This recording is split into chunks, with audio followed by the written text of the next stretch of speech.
Bonjour à tous et bienvenue dans Cult Technique pour une nouvelle vidéo de presque qualité. Je suis avec l'ami Ker. On va vous parler de l'épisode 8 de la saison 2. Donc c'est le final de cette saison des Anneaux de Pouvoir. Et on a hyper hâte de vous parler de cet épisode.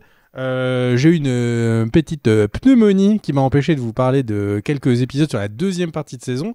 Deuxième partie de saison, deuxième partie de saison qui était un peu mieux.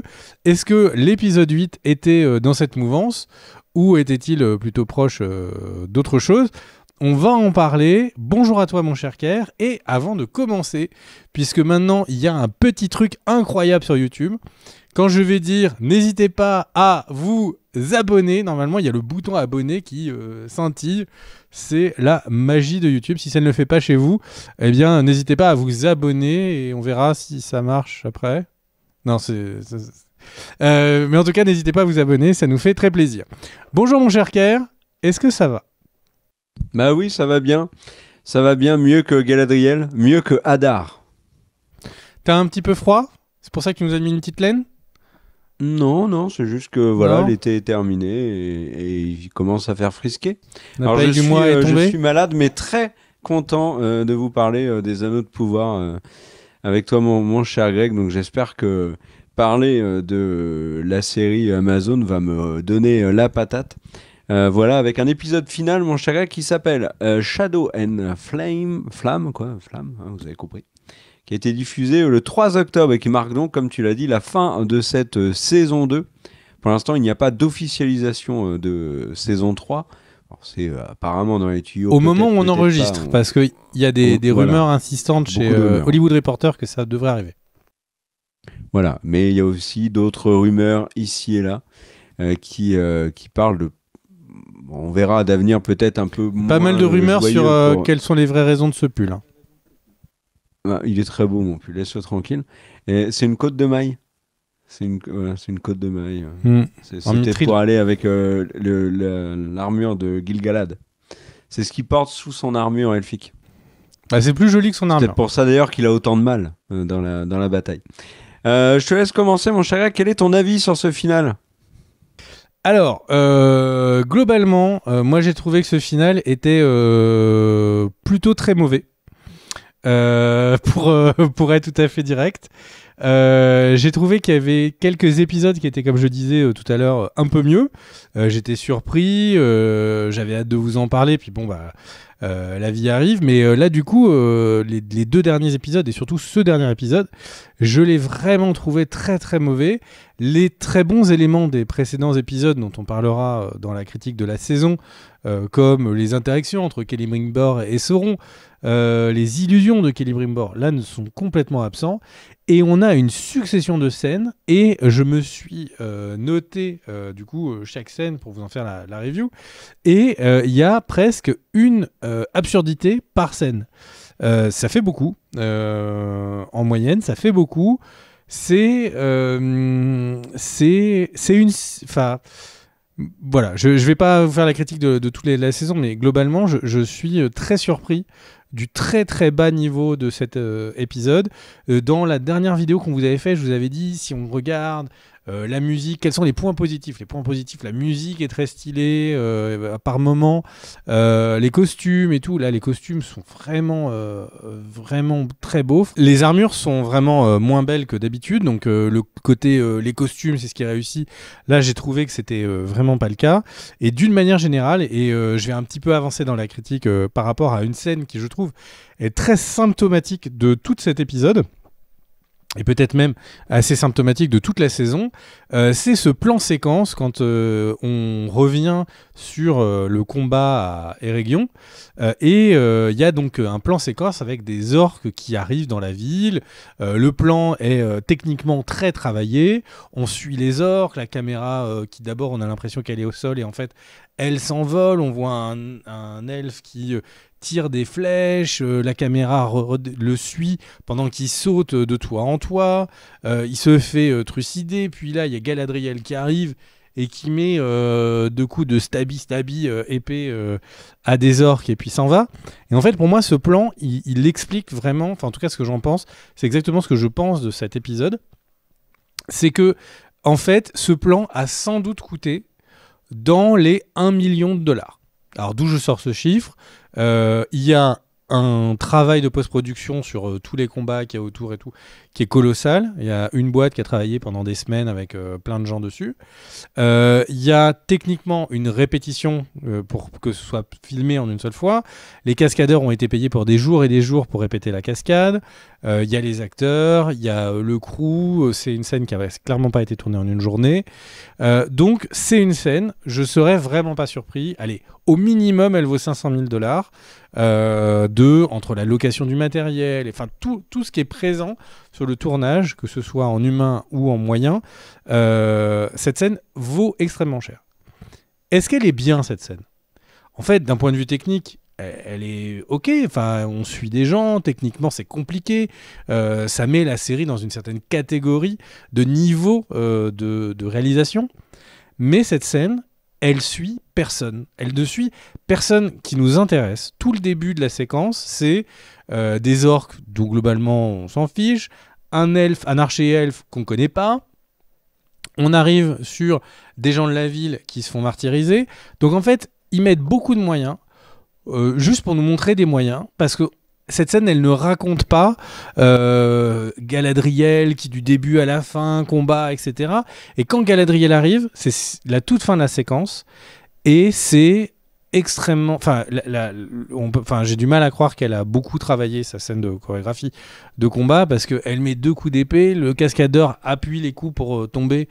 Ça sent complètement le fake. Et du coup, le seul personnage reconnaissable et qu'on connaît de cette série qui est dans ce plan, en fait, il apparaît peu et il fait peut-être les trucs les moins intéressants. Enfin, elle est moins mise en valeur que l'archer-elfe qui saute de toit en toit. Donc, c'est vraiment, pour moi, ce que veut dire cette série. C'est beaucoup de moyens. Une série qui veut nous en mettre plein la gueule, mais qui oublie qu'elle nous raconte une histoire, qu'elle doit nous intéresser, qu'on doit être engagé avec les personnages.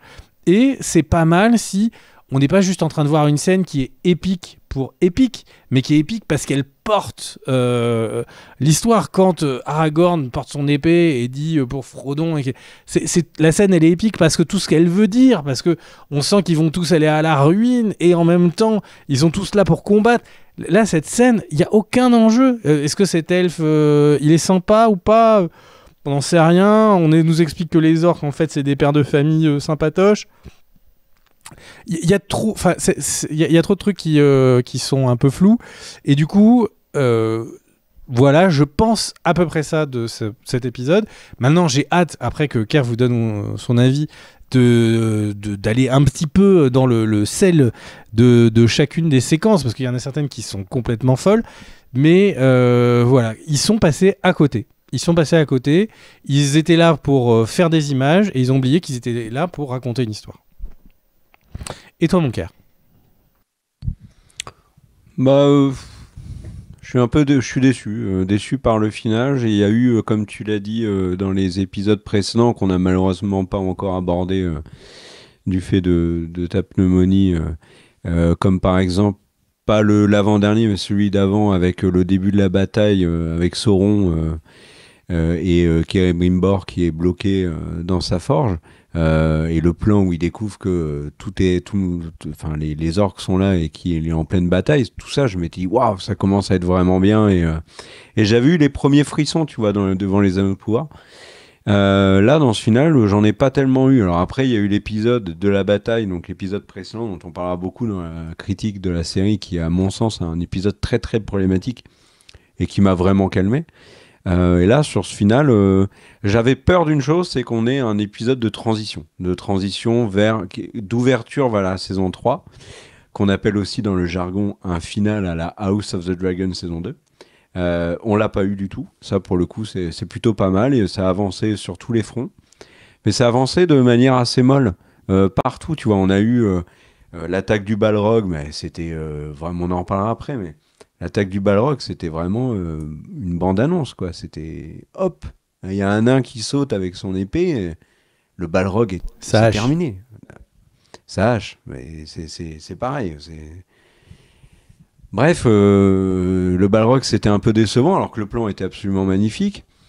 La fin du... Et aussi un truc qui m'a beaucoup gêné dans cet épisode, c'est, oui, ça avance, mais ça avance sur des éléments qu'on connaissait déjà. Gandalf, on savait depuis longtemps que c'était Gandalf. C'était un faux suspense. Je trouvais ça complètement hypocrite de dire non, mais attends, c'est peut-être pas Gandalf, c'est peut-être un mage bleu, c'est peut-être Saruman, c'est peut-être Dumbledore qui s'est trompé de franchise, on sait pas. Non, c'était Gandalf. Il sortait des répliques de Gandalf. Là, le fait que dans l'épisode d'avant, il y ait littéralement la réplique que Gandalf sort à Frodon dans la communauté de l'anneau, pour moi, il y avait déjà plus aucun doute. Là, il nous confirme que c'est Gandalf. Bon, c'est hyper mal amené sur le grand elfe, on m'appelle Gandalf. Bon, ça, on en reparlera après. Donc là-dessus, j'étais un peu déçu. Le fait que Elendil récupère Narsil, c'est balayé, mais vraiment comme si c'était un élément complètement... Comme si c'était un easter egg. Alors que dans le Seigneur des Anneaux, Narsil est loin, très très loin d'être quelque chose d'anecdotique. C'est pas un couteau qui est dans un tiroir de la cuisine. Non, non, c'est quand même l'épée qui va permettre de couper le doigt de Sauron, qui ensuite va être détruite, reforgée et redonnée plus tard à Aragorn. Donc il y a, tu vois, c'est quelque chose qui est quand même important. Il y a bien évidemment le plan de Sauron était absolument obvious vis-à-vis de Celebrimbor. Et puis ensuite vis-à-vis d'Adar, puisque même Galadriel avait dit à Adar, au fait, attention, il est en train de vous rouler dans la farine, il veut que vous ameniez votre armée ici. Et donc c'est exactement ce qui se passe. Et donc Galadriel, elle était là, je vous l'avais dit. Bah oui, mais nous on le savait aussi. C'était sur ce point-là, c'était assez décevant. Il n'y a pas eu vraiment de surprise, tu vois. Isildur et Estrid, c'était évident. Elendil qui s'en va, on l'avait déjà vu dans une vision. Donc il y a plein de choses où en fait ça a avancé, mais sans nous surprendre. Et puis j'ai trouvé le final avec le plan sur les elfes là qui lèvent leur épée avec l'armée et tout. J'ai trouvé ça tellement too much. Donc, tu as parlé de quelque chose d'intéressant qu'on peut mettre sur l'ensemble de la série, je trouve. C'est l'attachement qu'on a au personnage. Mais là, c'est très clairement un vrai gros problème de la série. C'est que il y en a qui meurent, il y en a qui survivent. On pensait qu'ils étaient morts. Tu vois, Arrondir, moi, je pensais il y était passé dans l'épisode précédent. Là, il est en pleine forme. On ne sait pas pourquoi il est là. Le chemin emprunté par Arrondir dans cette saison, il est très étonnant et pas vraiment en adéquation avec ce qui s'était passé dans la saison 1. Mais bon, c'est pas mauvais ce genre. Il y a d'autres séries qui sont bien pires que ça. Et c'est ce que je disais à Greg en off. Mais moi, en ce moment, je regarde Fear the Walking Dead, je suis dans la saison 6. Ça permet de relativiser plein de choses, y compris les anneaux de pouvoir. Et ça, c'est chouette, merci Fear the Walking Dead. Mais c'est quand même pas fou, et c'est pas fou alors que c'est une série qui adapte une saga, enfin en tout cas une franchise, qu'elle vienne des livres ou ensuite des films, qu'on adore. Et elle le fait pas. La plus grande saga d'Heroic Fantasy tout court. Ouais, après, il y a Eragon quand même. Mais... Non, je rigole. Non, j'ai rien contre Eragon en plus. Mais oui, bien évidemment, Tolkien, Le Seigneur des Anneaux, c'est un des livres les plus vendus de l'histoire. C'est un chef-d'œuvre. Il n'y a pas que les ventes, bien sûr, mais genre, le succès n'est pas immérité. Et bon, on n'a pas eu un épisode totalement cata, mais toujours pas une série un épisode qui fait que voilà, j'accroche pleinement aux Anneaux de pouvoir et que la déception, elle s'efface. Et surtout, je vais avoir le même propos sur l'épisode final de la saison 2 que j'avais eu au début sur les 3 premiers épisodes. C'est une série dont je me moque un peu. Alors, pas dans le sens... je suis en train de me moquer d'elle. Non. Dans le sens où ça m'intéresse pas plus que ça. Elle est pas complètement loupée, elle est très propre sur plein de points. Il y a plein d'autres points sur lesquels elle est un peu... Elle est trop fade. Elle est trop fade. Le casting manque de charisme, manque de grands acteurs. Là, en plus, sur cet épisode-là, je trouve qu'on perd peut-être un des deux meilleurs acteurs de peut-être même les deux, parce que je sais pas si on reverra Tom Bombadil. L'acteur qui joue Tom Bombadil est excellent et le personnage est très réussi. Et l'autre personnage que j'appréciais beaucoup, c'était Hadar, parce que l'acteur était très bon et qu'il savait apporter de la nuance même dans des scènes où au final il se passe pas grand chose. Bah, c'est un acteur qui est charismatique et qui arrive à imprégner par son charisme la série et donner un peu de relief à son personnage. C'était un personnage qui était intéressant. Bon, mais il y est plus. Euh, donc là, je suis un peu déçu. Je trouve que et le casting et l'attachement au personnage et le scénario qui est trop faible et qui fait que c'est pas aussi fluide, aussi plaisant, aussi emportant que l'était le Seigneur des Anneaux de Peter Jackson, par exemple. Bah, tout ça fait que franchement, j'ai envie de dire Osef, quoi. Donc, ouais, un épisode final qui m'a pas emballé.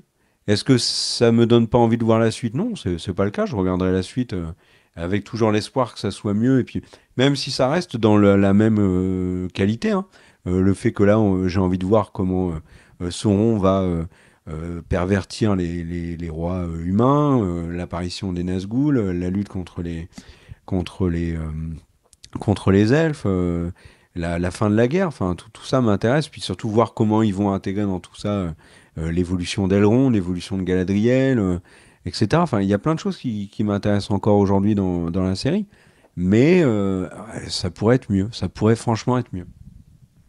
Voilà, tu vas aller dans le détail, mon cher Greg ? Alors oui, j'ai très envie d'aller dans le détail. Il faut aller dans le détail. Alors, pour aller dans le détail, commençons par le commencement. Parlons de la scène avec le Balrog. Cette scène, moi, je l'ai trouvée visuellement absolument incroyable. Comme plein d'autres moments dans la série d'ailleurs, mais visuellement incroyable. Je me pose quand même la question de pourquoi la communication autour de la série nous avait dit « Oui, le fils de Tolkien, il n'avait pas trop aimé les films. » Donc la série, elle va avoir son propre rythme, sa propre histoire, etc. etc. Et le Balrog, c'est pas le Balrog des bouquins, c'est le Balrog de Peter Jackson. Il a exactement la même tête, il a exactement les mêmes ailes de fumée avec les petites membranes noires / os des films. Enfin, il ressemble, mais comme deux gouttes d'eau, quoi. On a vraiment l'impression, quand on voit ce Balrog, que la série veut s'inscrire dans la parfaite continuité des films, ce qui est étonnant, puisque, alors, déjà que la série n'a pas forcément les droits de tout le Seigneur des Anneaux, mais la série n'a pas du tout n'est pas issue de la même production que les films. Et alors là, c'est encore plus éloigné. C'est une boîte qui est complètement concurrente. Et donc, imaginez dans votre travail, vous voulez faire une version, enfin, vous voulez faire du bon taf, et pour vous, la réponse, c'est de complètement copier votre voisin et concurrent.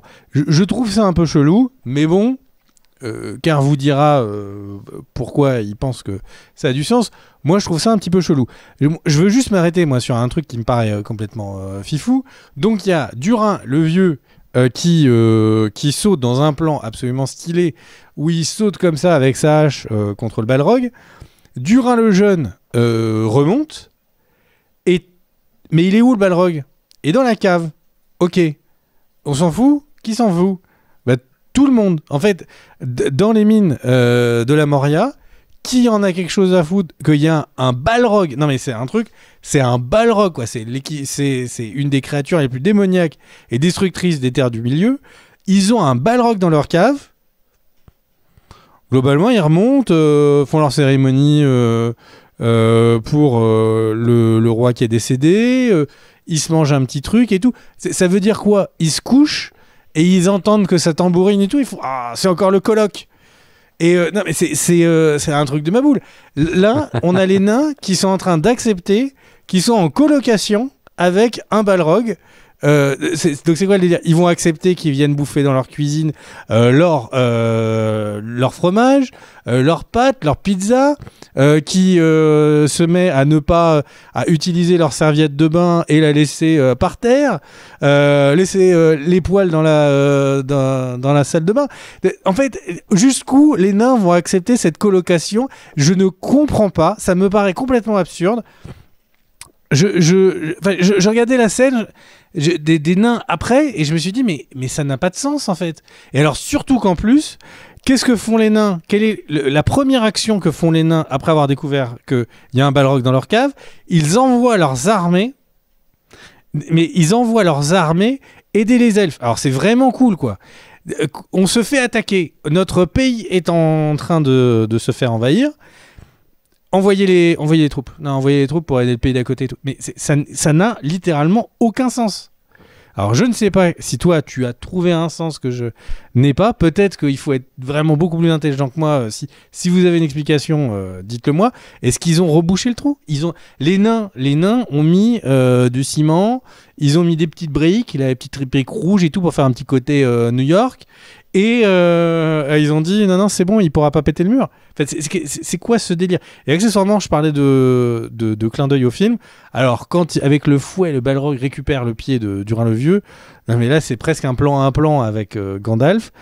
Enfin, je suis. Cette scène est magnifique. Cette scène est magnifique. Elle est visuellement magnifique, mais ce qu'elle raconte est complètement absurde. Voilà. Qu'est-ce que tu en as pensé, mon cher Kier ?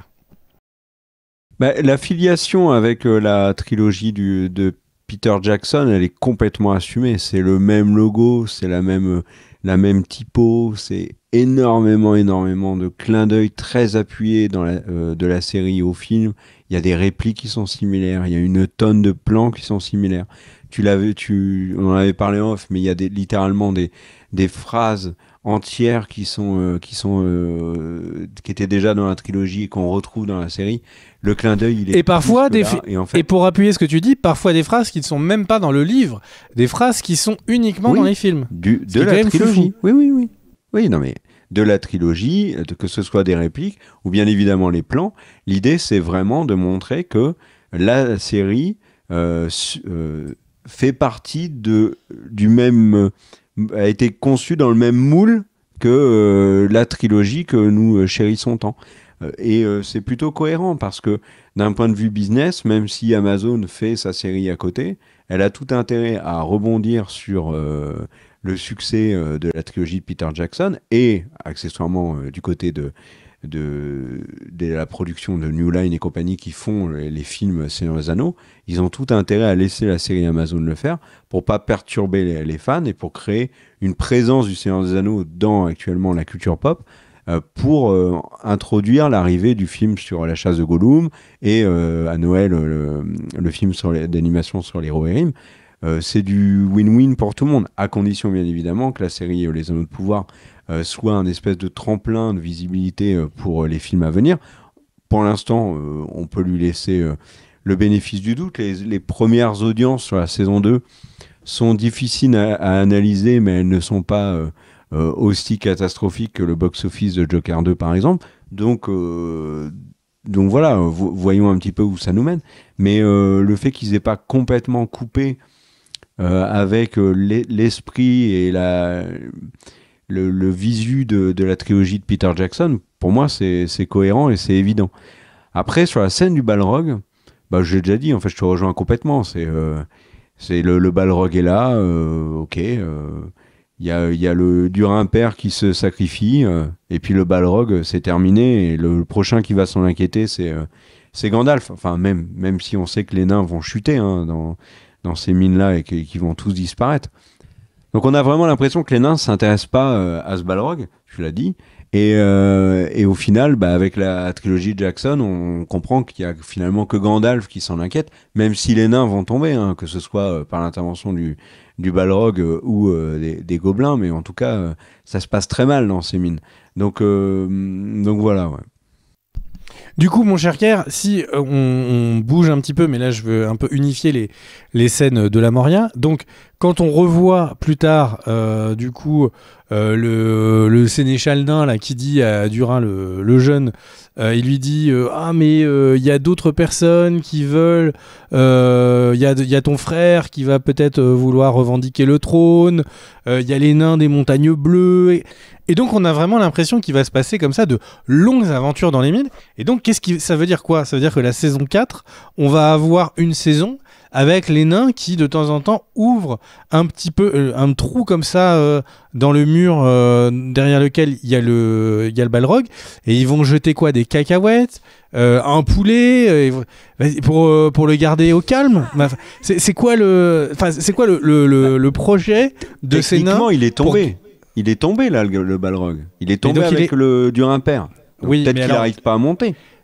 La question, c'est pourquoi ils ont fait des ailes à ce balrog du coup.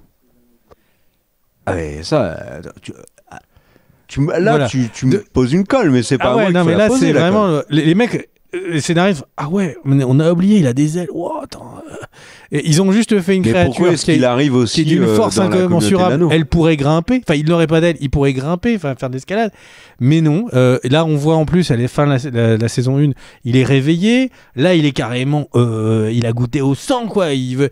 Et non, ils ont juste lui jeté des M&M's nains, tu vois. C'est pour ça d'ailleurs les M&M's, c'est Moria, c'est mort à la Moria. Et du coup, le truc, c'est que c'est incompréhensible. Toute l'histoire des nains. Et en plus, rajoutons sur la scène des nains.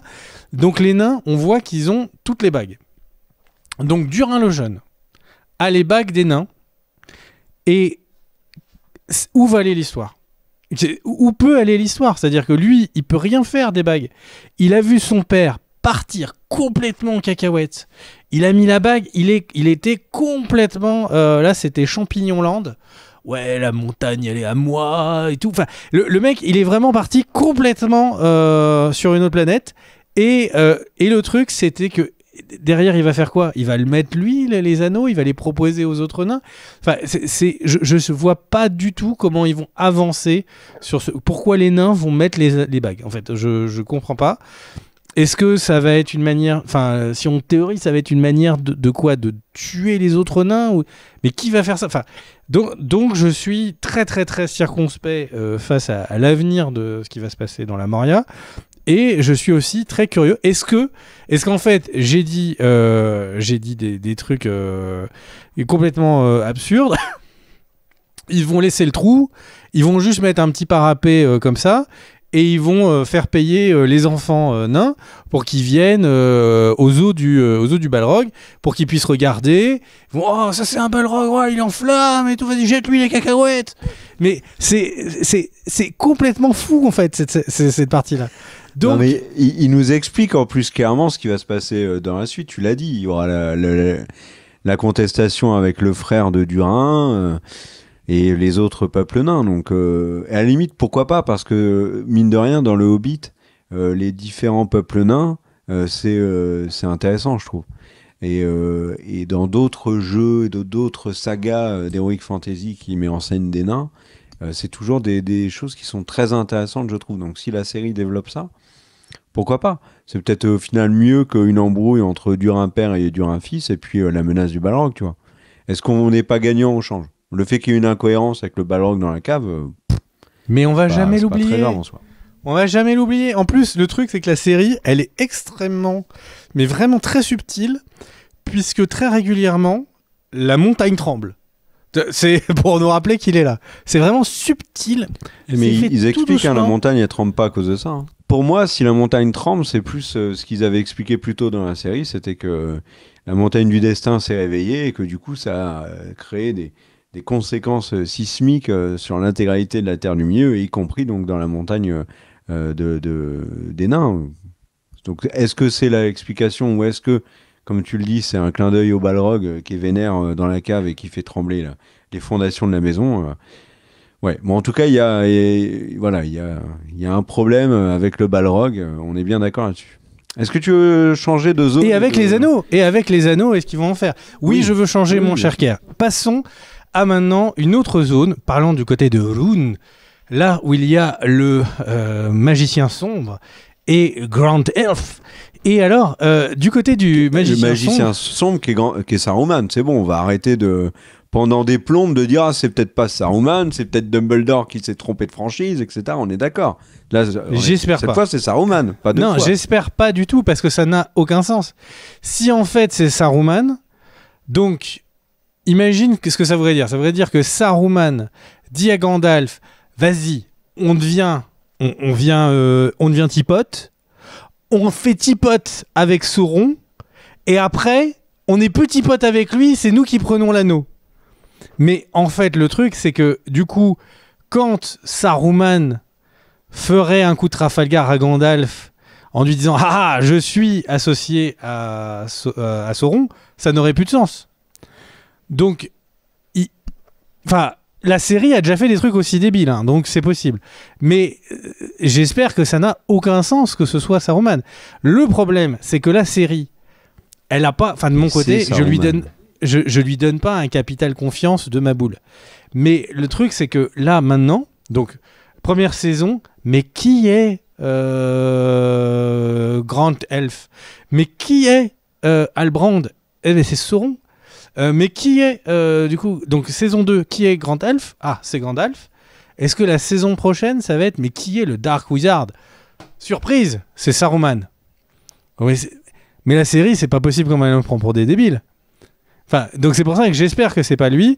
J'espère que c'est un des mages bleus. Et si c'est un des mages bleus, pourquoi tu es obligé, série, de nous expliquer que pendant une saison, tu gardes un mystère? Enfin, je ne comprends pas quel est le mystère autour de son nom. Qu'est-ce qui change si on sait que c'est Saruman? On se dit, bon, bah, ils sont encore plus cons que ce qu'on pensait. Mais si c'est pas Saruman et qu'on nous dit c'est mage bleu numéro 1, en fait, ou mage bleu numéro 2, qu'est-ce que ça nous change à nous comme l'avis spectateur? Rien du tout. Il y a quasiment rien d'écrit sur les mages bleus. Donc ça change rien. Je comprends pas. Je comprends pas qu'ils font des mystères comme ça sur les noms. Ah, ils vont nous mettre Saruman, tu ne sais pas qui tu es. C'est un mécanisme scénaristique qui est très facile.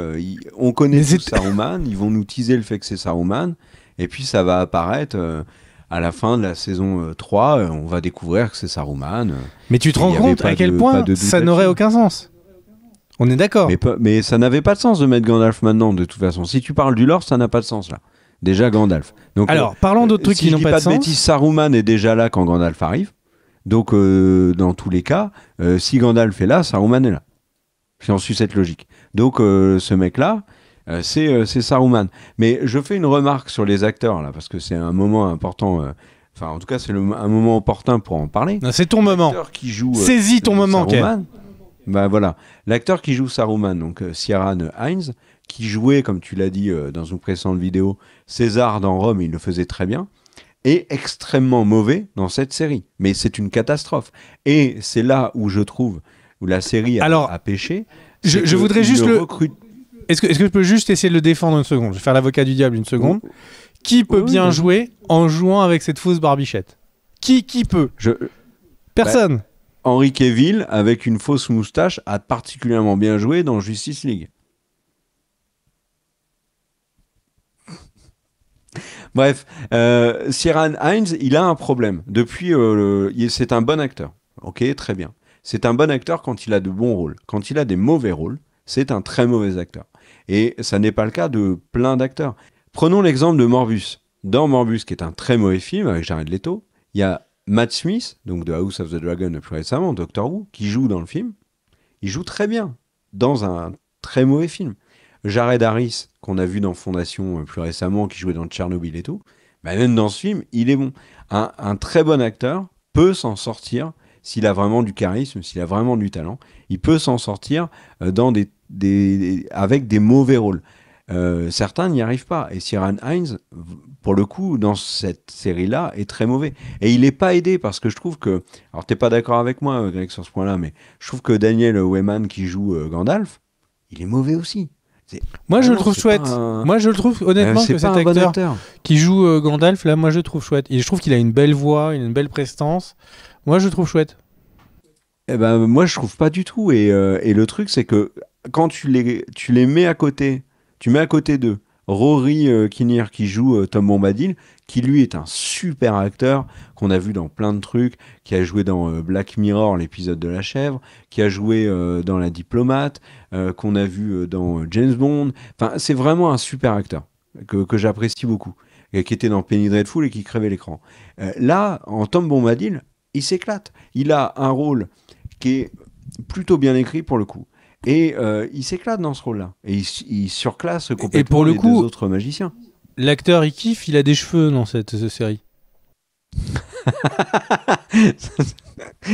Oui, ça doit jouer.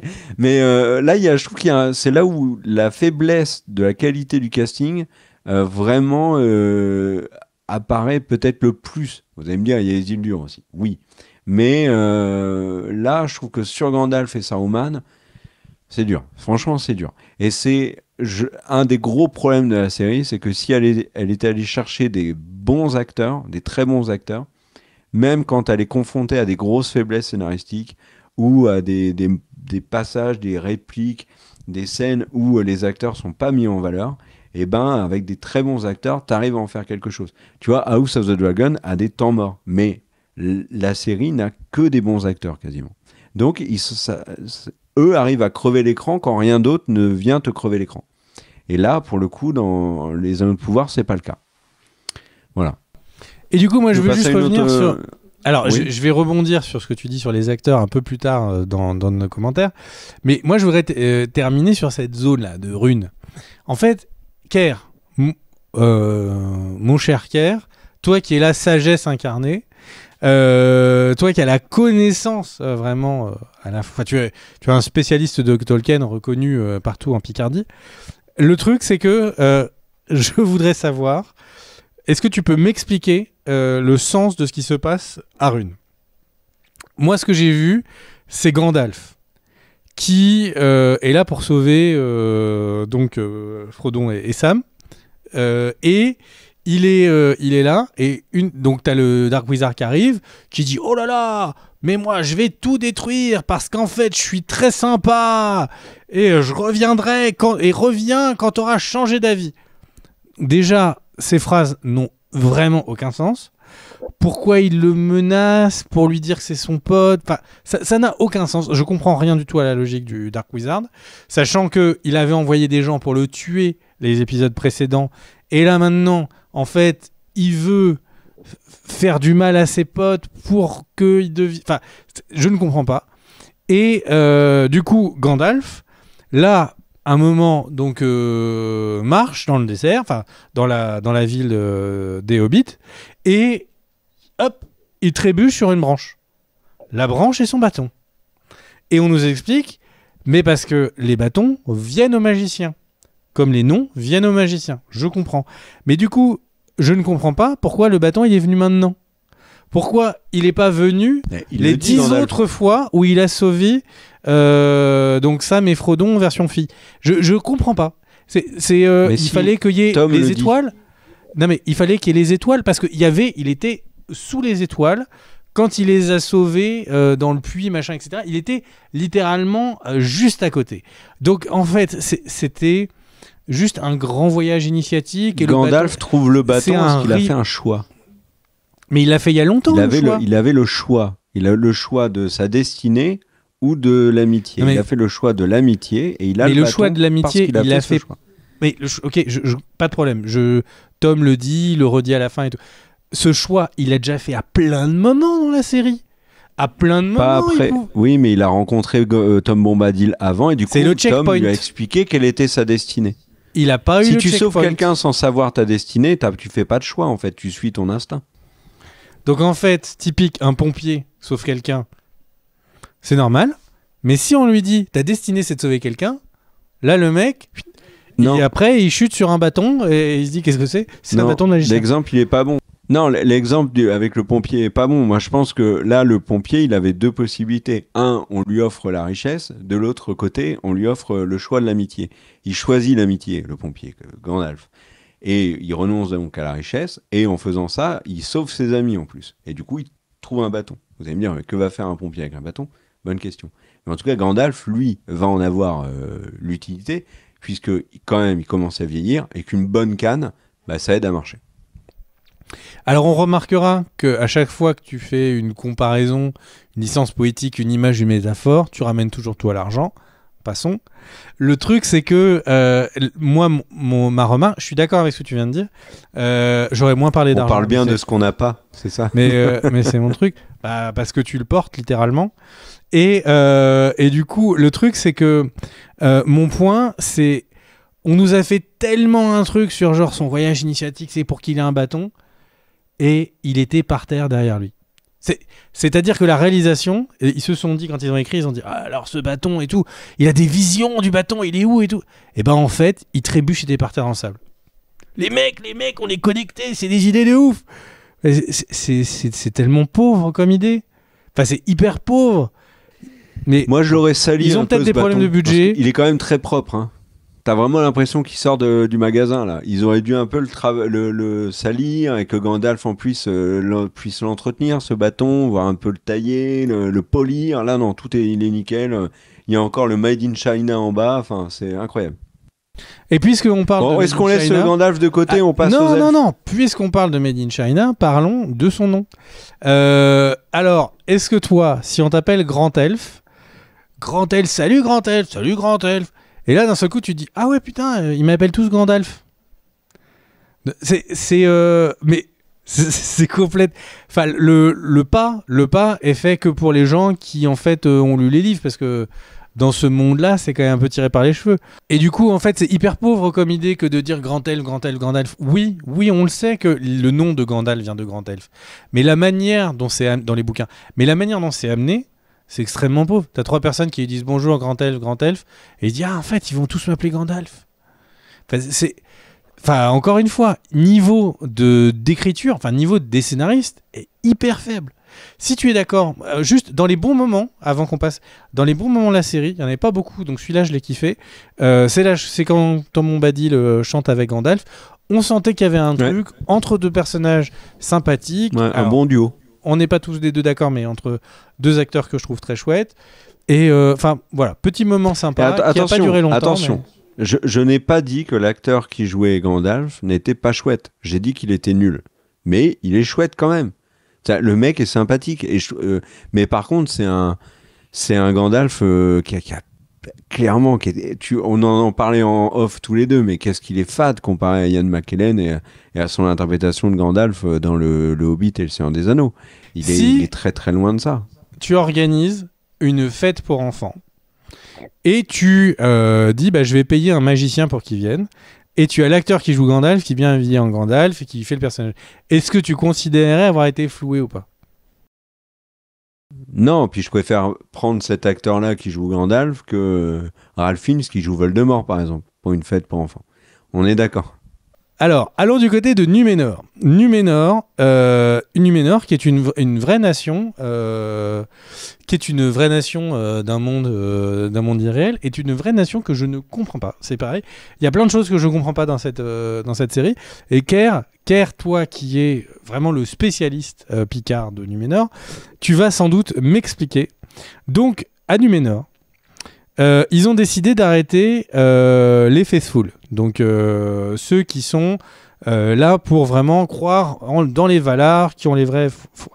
On peut se demander, en tant que spectateur, est-ce que la série nous a donné des trucs qui font qu'on en a quelque chose à foutre?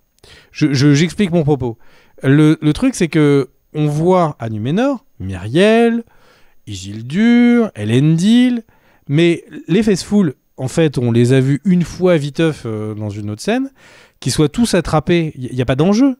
On aurait pu nous présenter 3-4 personnages des Faithful, comme ça on aurait été inquiet qu'ils se fassent rafler et tout.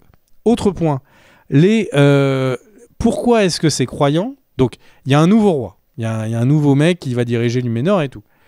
La population, en plus, l'élit, quoi, en disant non, mais c'est toi qui vas, c'est pas toi Myriel, c'est toi. Donc, c'est un roi, mais un peu élu. Et au bout de 2 semaines, fait, hein. le mec fait des rafles. Non, mais tu me dis vite fait, il y a un mec qui vient, ils ont décidé que c'était pas pour Myriel. Ils l'ont élu, Oui, mais c'est un quiproquo. C'est un quiproquo. T'as vu la gueule du quiproquo, mec? Non, le truc, c'est que le quiproquo... Surtout qu'on en a déjà parlé, l'aigle ne vient pas du tout pour... ni pour l'un, ni pour l'autre. Choisir d'Apharazon, mais plutôt pour prévenir Numénor du danger qui les guette. Bon, donc au final, moi, mon point, c'est que t'as un mec qui est nouvellement élu. 2 semaines après être nouvellement élu, il fait des rafles de personnes qui ont une certaine croyance. Et dans la ville, ils sont tous chauds. Oh, bah écoute, ok. C'est vrai, mon voisin, mon boucher, ils sont raflés, mais c'est... Ok, Mais ça n'a aucun sens. Enfin, le peuple, on montre pas un peuple opprimé qui a peur et qui se fait attraper.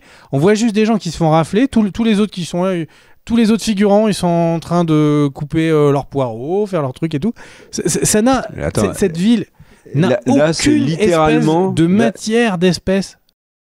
C'est littéralement l'histoire de l'humanité depuis des siècles et des siècles. Hein. Mais non, mais au moins tu montres... tous les quatre coins du monde. Hein. Non mais tu montres les gens qui sont au moins flippés que la garde royale débarque comme ça et tout. Là, les mecs ils sont juste dans le décor, ils sont juste en train... Il y a l'équipe des acteurs, on leur a dit vous en avez rien à foutre et vous avez l'équipe de vous faites arrêter. Mais du coup, la contestation du peuple. Il y a eu des oppressions, il y a eu des pogroms, il y a eu des coups de folie. Mais cette ville n'a aucune épaisseur. Les personnages... Un coup, la saison dernière, ils sont tous en train de crier « Ouais, les elfes vont voler notre travail !» Là maintenant, c'est genre « Ah, les croyants, il faut les mettre en tôle !» Mais les gens sont des girouettes complètes dans cette ville. Il n'y a aucune espèce de logique. Pharazôn, en fait. Et du coup, le mec, donc le nouveau roi, Pharazôn, il nous dit mais comment il explique à la foule qu'il y a des rafles ? Il dit « Non, mais Sauron. » Mais il a aucune preuve, il a rien, il nous montre un papier. Enfin, c'est hyper pauvre comme histoire. Le mec, il arrive, il débarque, il dit à tout le monde non, mais en fait, Myriel, elle est pas sympa. Ensuite, Myriel, il y a littéralement une vision divine, enfin, un animal divin qui arrive et qui la relâche. Maintenant, il arrête tous les croyants, il dit non, mais en fait, elle était pote avec Sauron. Enfin, c'est que des girouettes en fait sur cette. Mais là, je suis pas d'accord parce que c'est l'élément le plus crédible finalement de la série, c'est-à-dire un peuple passif devant la prise de pouvoir autoritaire par quelqu'un, le peuple qui réagit pas, le dirigeant autoritaire sort des mythos pour rester au pouvoir. Ça, des exemples dans l'histoire, t'en as des tonnes, et encore aujourd'hui dans plein de pays actuels. Donc ça, c'est pas quelque chose. Mais qui me choque. Pourquoi c'est pas Myriel ? En fait, le truc, c'est qu'il y a un moment, la garde royale, elle est au service de Myriel, en fait. Parce qu'ils suivent Pharazôn par intérêt. Mais intérêt de quoi ? Encore une fois, le truc, c'est que quand tu regardes la force du moment, la seule manière d'expliquer... C'est lui qui est dans une dynamique de coup de force. Enfin, Myriel, pas du tout. Elle est plutôt dans une dynamique de retrait. Elle est devenue aveugle. Elle ne représente plus la force. Et quand il y a une faiblesse du dirigeant, il y a une opposition qui fait un coup de force. Et le peuple, très souvent dans ce cas-là, est extrêmement passif. Et voilà. Mais pour toi, le peuple du Númenor a un sens. Non, mais le peuple de Númenor... Parce que là, tu es en train de me l'expliquer par des vrais trucs qui se sont vraiment passés, où il y avait des coups d'État, des éléments, où ils ont fait des pactes entre différentes factions. Oui, mais c'est pas du tout aussi ténu, il n'y a pas du tout autant de matière dans ce qui se passe dans Númenor. Il y a juste un mec, et à chaque fois qu'il dit un truc, tout le monde le fait, quitte à ce que ça n'ait aucun sens. Ouais. On avance sur Númenor. Le truc, c'est qu'il y a un moment, il y a une scène moi, qui m'a fait câbler. Il y a Myriel et Elendil qui sont tous les deux ensemble. Elendil lui dit « Mais pour quel couard me prends-tu ? Je ne te quitterai jamais, ma chère biche Myriel. » Et le truc, c'est que elle lui répond littéralement « Prends l'épée. » Fin de la scène. Et le mec, il se barre. Enfin, cette scène, elle est quand même dingo. Donc cette scène, en fait, n'a vraiment aucun sens. Ils essayent de dire oui, mais elle lui dit va là-bas, tu vas dire que tu es t'es le prince parce que t'as Narsil et tout. Mais pourquoi il la quitte ? Si en fait il a l'impression que c'est d'être un couard, que de y aller et tout, juste tu lui donnes une épée, il fait oh, elle brille. Il obéit. Il obéit enfin. Il obéit alors que juste avant, il disait non mais je reste avec vous. Encore une fois. Et le combat d'idées, c'est prends l'épée. Waouh. Scène d'après, il est en train de se barrer de la ville. Les personnages, ils sont extrêmement mal écrits. Cette scène, elle aurait duré 30 secondes de plus. Non, mais jamais de la vie, je reviendrai.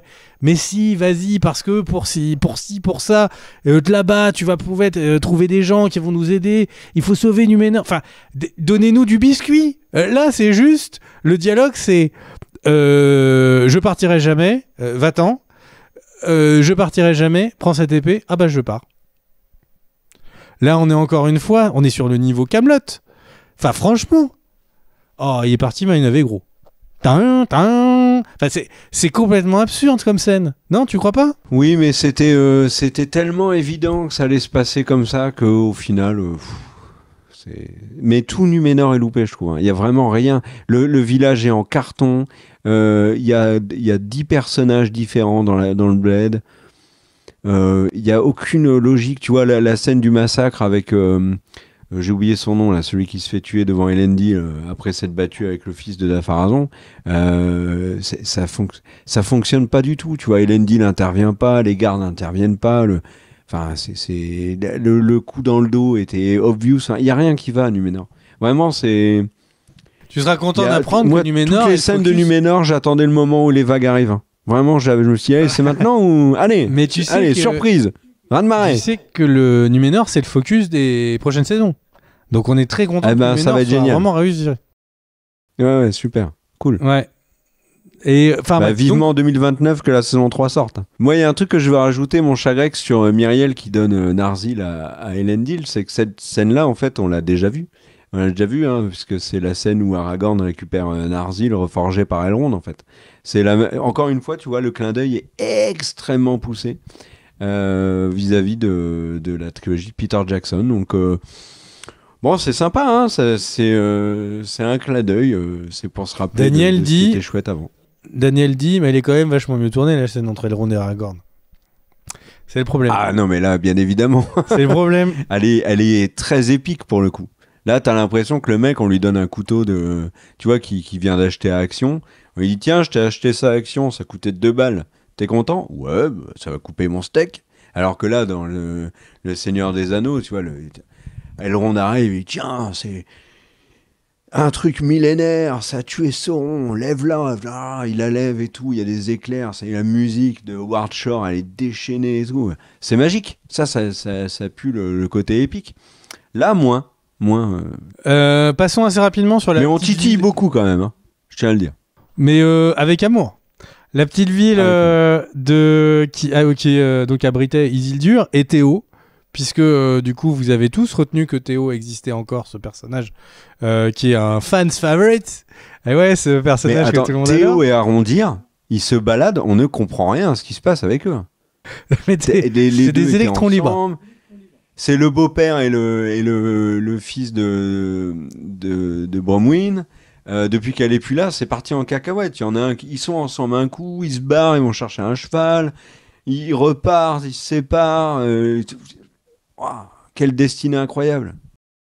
Donc Théo, ce personnage que personne n'avait oublié, est avec Isildur. Bon, on peut faire un truc un peu sympa en disant que sur les terres du milieu, ils sont assez flex, hein, parce que donc il est avec Isildur et avec Estrid, ils s'embrassent et tout. Bon, quand il s'en va, elle retrouve assez vite son ancien copain. Son ancien copain, il fait... Il est déjà là. C'est bien que ce mec il se barre là. Et on a juste cette petite anecdote sur du coup ah mais vous allez pas couper les arbres, c'est que après tout c'est que des arbres. Et là t'attends vraiment le truc avec la blague hyper appuyée avec des petites étoiles derrière lui et après ça fait comme dans Bob l'éponge, tu sais, 10 minutes later, et tu vois des Ents qui sont en train de se déchaîner sur les soldats numénoriens. Ça n'a, encore une fois, c'est un peu plus de sens. C'est un clin d'œil à la saison 1. C'est un clin d'œil à la saison 1 avec les orques qui demandent à Arondir de couper l'arbre et qui veut pas. Et du coup, passons à la scène, enfin la séquence majeure en termes de temps de l'épisode, c'est-à-dire la fin de la prise de Eregion. Alors, dis-moi mon cher Kerr, qu'est-ce que tu en as pensé? Pour pas que je fasse à chaque fois en premier, dis-nous tout. Bah, déjà, moi, il y a un moment qui m'a fait rire, c'est qu'il y a Gil-galad qui se tourne vers Arondir, et là, il va lui demander, mais mec, t'es qui? Mais qu'est-ce que tu fais là? Et en fait, non, ça n'arrive pas.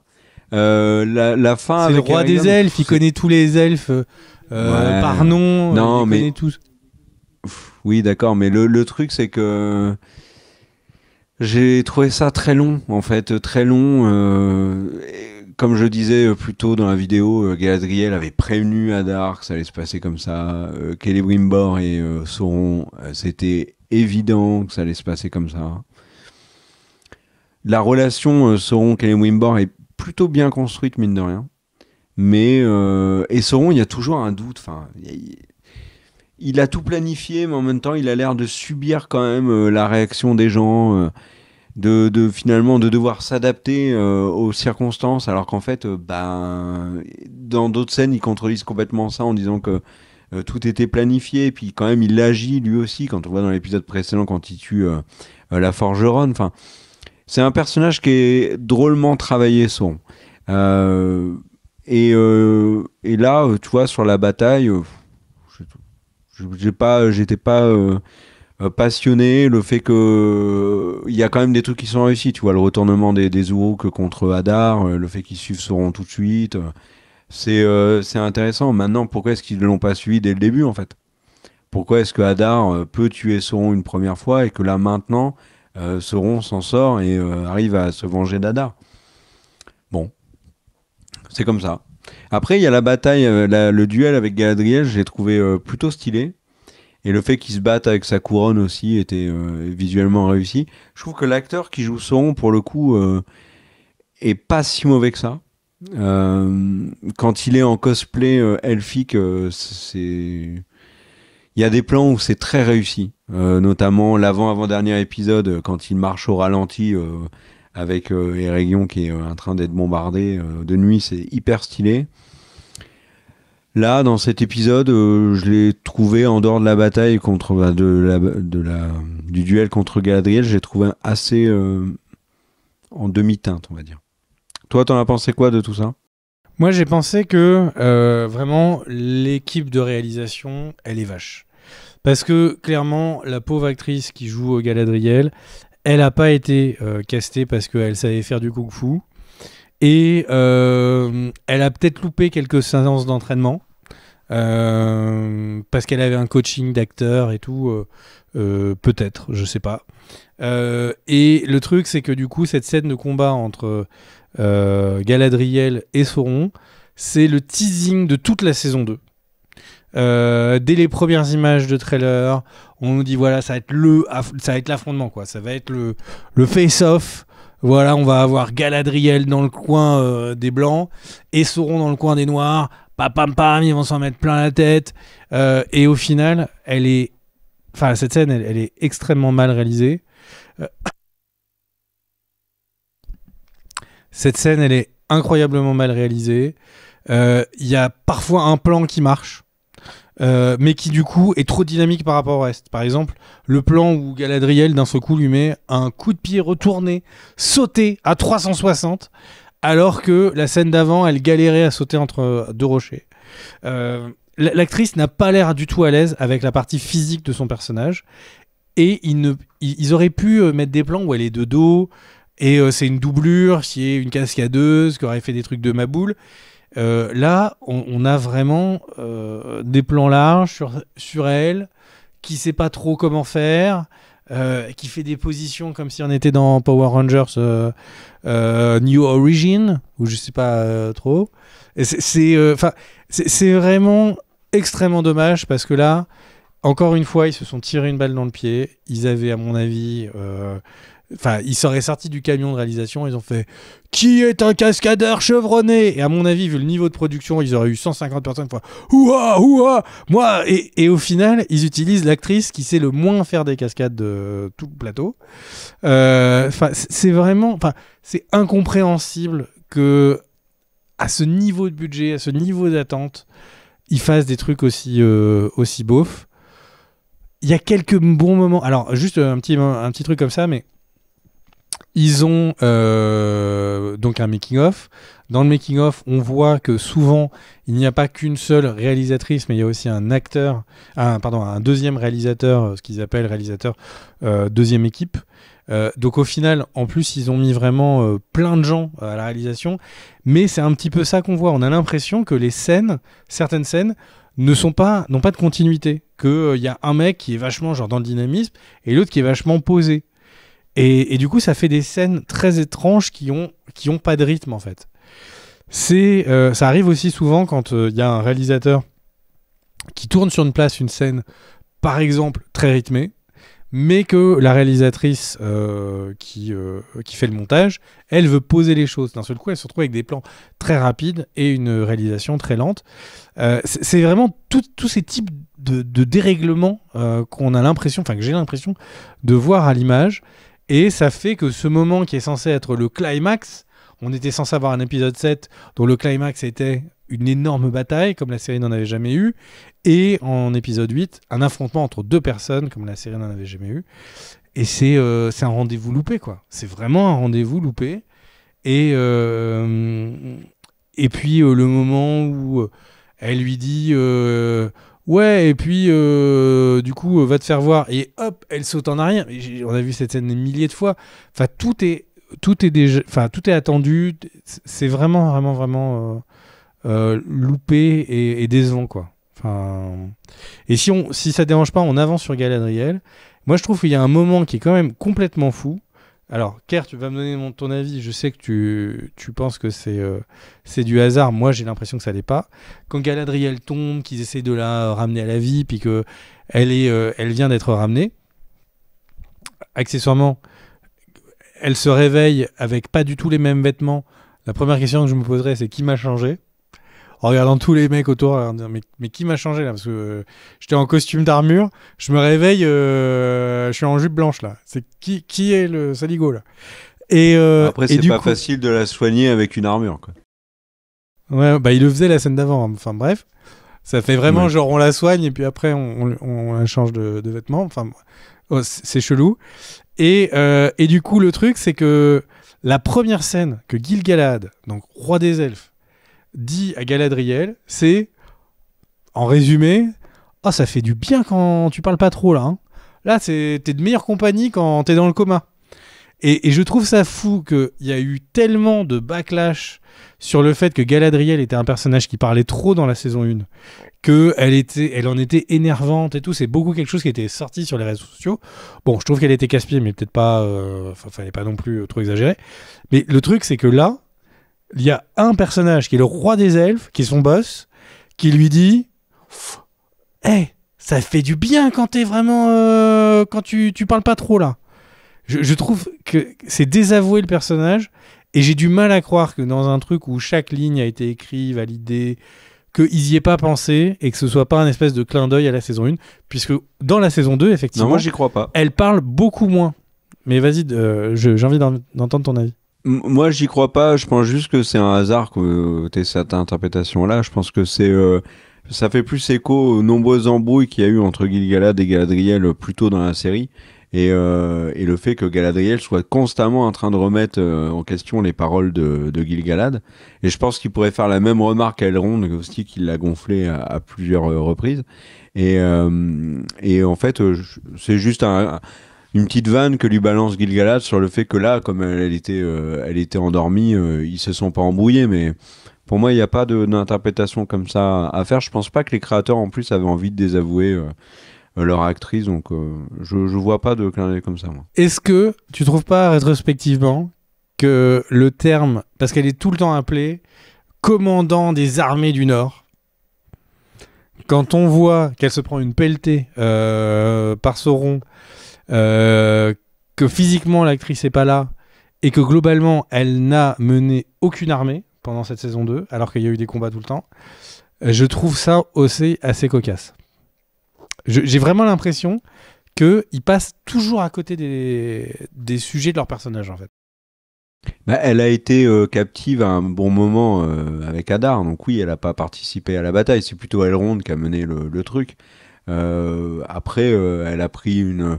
Là où c'était un peu décevant plus tôt dans la saison, c'est que le moment où on pense qu'elle va mener un assaut incroyable contre les Uruk, avec le coup d'épée qui lui passe au-dessus, puis elle qui se couche sur le cheval, c'est stylé. En plus, c'était dans le trailer, donc on s'est dit waouh, ça va être dingue cette scène-là. Et au final, elle se fait assommer tout de suite par Adar. Mais là, la bataille contre Sauron, franchement, elle est à la hauteur, Galadriel. Elle se bat quand même contre Sauron. Et puis, elle peut être commandant des armées, tu vois, sans être pour autant la plus grande des guerrières. Il y avait beaucoup de commandants d'armées qui étaient à l'arrière et qui donnaient les ordres. Et qui, mais ils avaient tous un point commun. De stratégie et pas des grands guerriers, tu vois. Alors, totalement d'accord avec toi, mais ils avaient un point commun. Tous ces commandants d'armées avaient des armées. Pour l'instant, Galadriel n'en a jamais eu. Oui, bah écoute, ça arrive. Là. Elle recrute, elle trouve pas. C'est... Elle fait du porte-à-porte. Elle a réussi à recruter, arrondir. Ça fait une personne. Voilà, ils sont 2.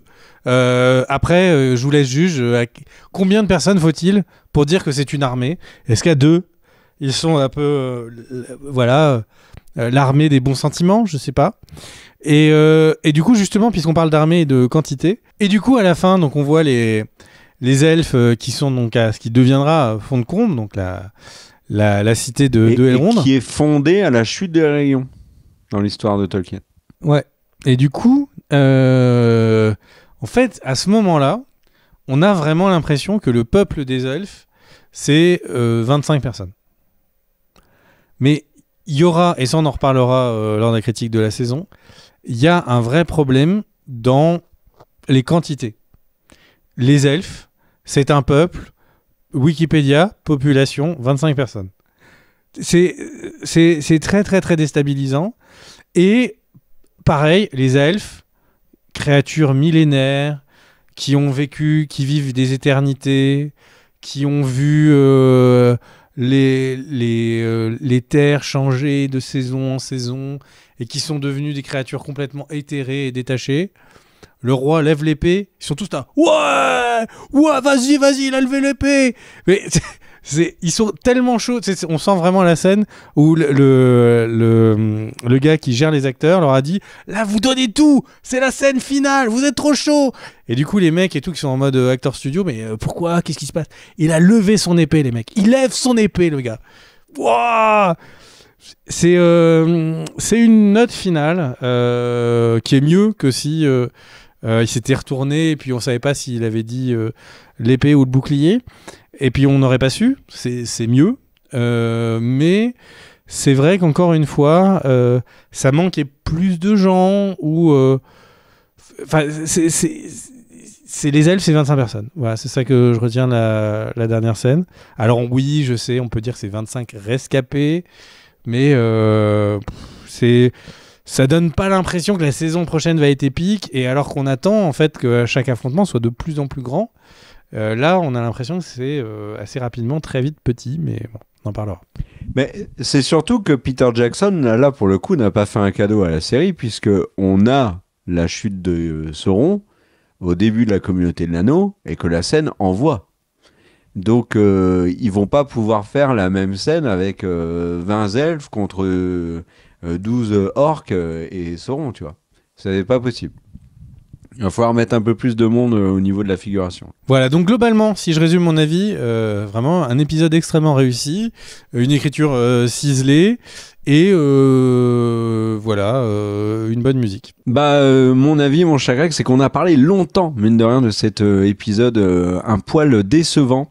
Merci à tous d'avoir regardé cette vidéo. Merci également aux tipeurs pour votre soutien. D'ailleurs, on vous rappelle qu'il y a eu un souci sur Tipeee. Donc, si vous faisiez partie de ceux qui donnaient sur Tipeee, n'hésitez pas à aller regarder s'il n'y a pas eu un couac.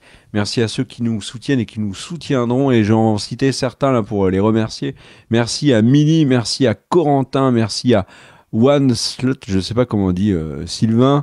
Merci à Charlélie, Indie Crush, Steezy, Com Jolan, Madouken, Villefragé, Marquis Deli, bien évidemment, Mourad Mouz, Bad V7 et tous les autres.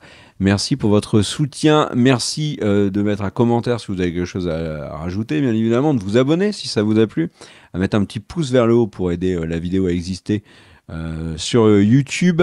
Et en mot de la fin, mon cher Greg, j'ai envie de dire bonne journée à tous. Ciao.